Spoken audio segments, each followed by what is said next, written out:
And it's a big privilege po na makapag-aral ng salita ng Panginoon. Glory to God po sa buhay po ng bawat isa. And also, to my wife, Mami Jenny.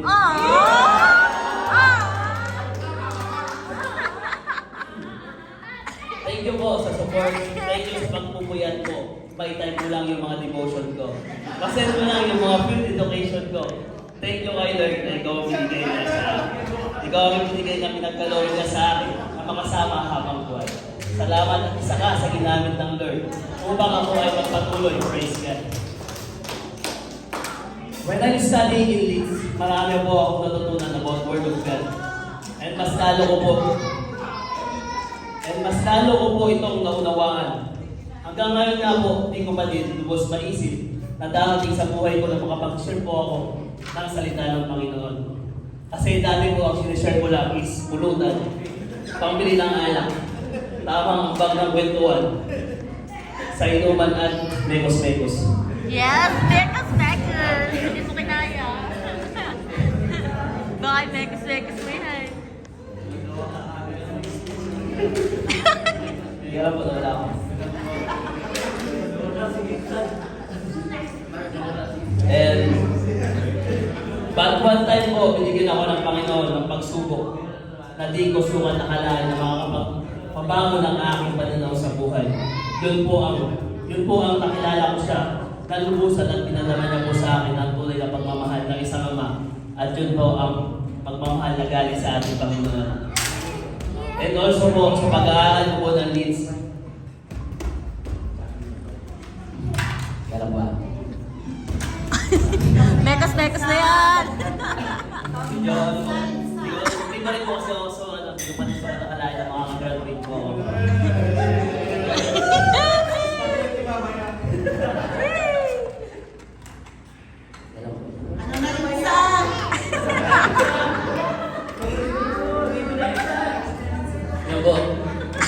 And also po, sa pag-aaral ko po ng Leeds ay talagang nakaranas po ako ng struggle.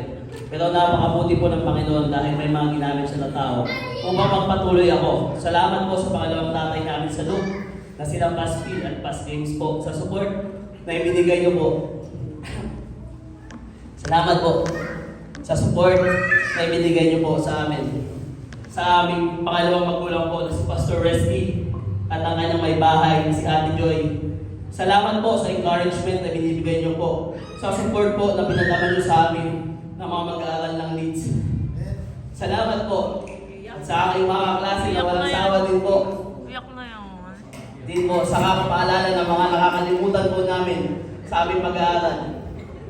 And also po, to Pastor Erwin and Pastor Dex, na binigyan po ako ng second chance na may take ko po ang aking mga exam. Thank you so much po. Salamat po. Salamat din po sa kanila at binigyan po nila ako ng chance na may habol ko po lahat ng kulang ko na exam. Kasi po, 12 po lahat, na second po ang hindi ko po na exam. Glory to God po sa buhay ko lahat. Sa pag-aaral ko ng Leeds, sa nanunawaan ko po ang pastoral ministry ko. Tunay nga po ang pagiging pastor at di lang basta po. Kasi po napakabigat na responsibilidad po sa ating Panginoon ko ito. As a pastor po, sila po lahat ang sumasalo po. Dahil hindi lang po tayo attendees dito, and responsibilidad po tayo ng mga pastors natin kung paano po nila tayo papakainin po, hindi po kanin. Papakainin po at papalagoy po ng salita ng Panginoon. Kaya po, kung minsan napapagalitan po tayo ng ating pastors, ay unawain po natin sila. Dahil ayaw lang po nila tayo malayo sa kawan ng Panginoon. Ayaw po nila tayo mapahamak o magpagala-gala po dyan sa tabi-tabi. Dahil po ang gusto po ng ating pastors o pangalawang tatay po ay doon tayo sa ikabubuti po natin. Doon sa ikalalago po natin at doon po yun sa ating Panginoong Jesus. Kaya po, masasabi ko lang po sa aking mga classmates, we did it, classmates. Matapos din po ang pagpupuyat natin at pag-iisip natin ng mga exams natin. For God's glory po ang lahat ng ito.